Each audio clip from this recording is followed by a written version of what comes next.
tonight, parked up with no passengers. Are we in danger of losing London's iconic black cab?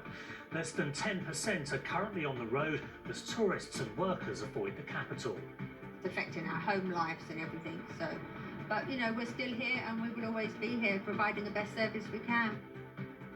Also ahead, the new rules on masks for London's school children after another government U-turn.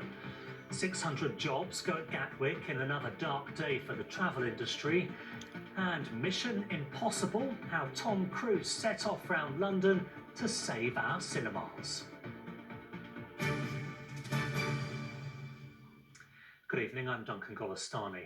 They are symbols, one of the symbols of iconic London, the black cab, but like so many other industries this year, the pandemic has brought them to a standstill.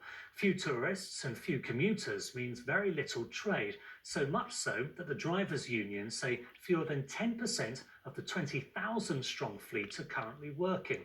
New measures to encourage walking and cycling mean traffic is far worse in some areas, which cabbies say is adding to the problems they face. More on those measures in a moment, but first Ria Chatterjee on the black cab and the fears for its future.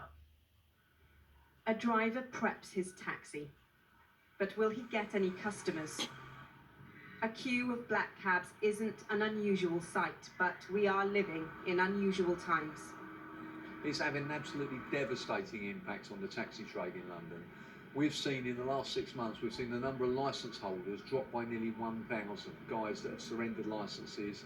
The number of cabs has dropped phenomenally, the number of licensed vehicles. I mean, this really is a desperate time for us.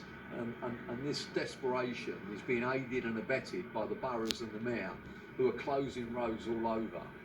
So like all of this, I would normally just pull over to if someone would put their hand out, come out the shop, I'd pull over on the side of the pavement and they would jump in the taxi. But right now, how are they going to get in? So they have to climb over the bollard, they have to walk all the way down there where there's a little opening where people are crossing the road. Dale Forward is readjusting. They're doing like loads of road blockages as well. They're trying to make streets more residential, pedestrianised. And like, for example, I can't go left there now where I used to. I used to go left there, then right, and get them into Euston Station. So I literally have to stop on this road and tell the customers to cross the road, which is not right. It's making our job really, really difficult. We're 100% wheelchair accessible. We need to be able to get our customers right to the door. We can't afford any blockages at all. We're having to put in longer hours. It's affecting our home lives and everything. So, but we're still here and we will always be here providing the best service we can. The taxi trade are asking the Home Office if they may put the fares up. But I wasn't waiting for any old taxi. The story of London's black cab starts in the 17th century. Its checkered history now has a global pandemic on the list. According to the Licensed Taxi Drivers Association, only around 2,000 drivers are working at the moment, out of around 20,000. Many in the trade say people working from home is a huge contributing factor. If you can imagine what it must be like, you're driving around in your own little box, as I've just said to you, on your own, and you're not picking anybody up. You're not, and you're constantly thinking, how am I going to pay this? How am I going to pay? How am I going to pay for the cab? It's really, really bad news. The isolation, the loneliness of being in a cab on your own with those sorts of pressures is incredible. Familiar streets with new rules. A help to some, a hindrance to others. Ria Chatterjee, ITV News. So we heard in Ria's report about the impact widened pavements and cycle lanes are having on traffic in London. Under the same piece of emergency legislation, councils have been given the money and power to create so-called low traffic neighbourhoods, closing some roads to traffic with the aim of encouraging walking and cycling and creating a cleaner, greener London. Perhaps inevitably, it hasn't had that effect for everyone, as Martin Stewart's been finding out. Tower Ceramics rely on local roads to deliver customers to their door and tiles to their warehouse. But overnight this week, several neighbouring streets were shut. Were you consulted about this? No, not at all. How does it make you feel? Pretty angry. This is my job on the line if we lose the custom, therefore lose the business. The closures are to create a low-traffic neighbourhood.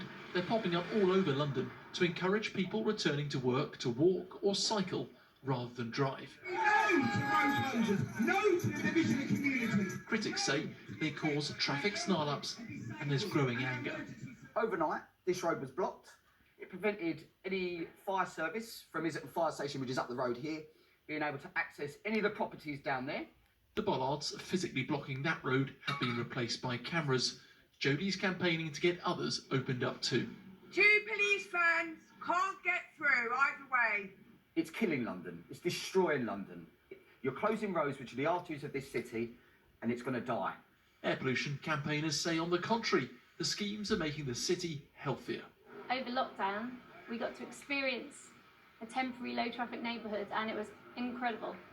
And low traffic neighbourhoods do reduce traffic, and they do create that clean and safer environment. TfL earmarked £30 million for street space schemes. So far, councils have spent £6.5 million of that on 860 projects, which include pavement widening, cycle lanes and low traffic neighbourhoods.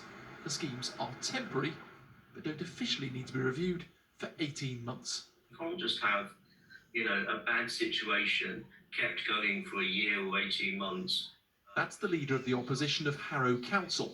These things need to be looked at. He's just persuaded his borough to drop 5 of the 9 proposed schemes. The pressure is now growing on the mayor's office. Can you understand people's frustration that as traffic is being diverted from some areas, it's leading to pinch points in other places and potentially higher pollution there too? So a number of these schemes are being introduced as a temporary measure, and we will need to review the impact upon adjacent roads, both in terms of traffic volumes and air pollution. A lot of evidence, though, shows that when you introduce things like low traffic neighbourhoods, over time, the overall amount of traffic actually decreases. With the government legally obliged to cut pollution, the journey to cleaner air was always going to be sticky. Martin Stew, ITV News. A man has been taken to hospital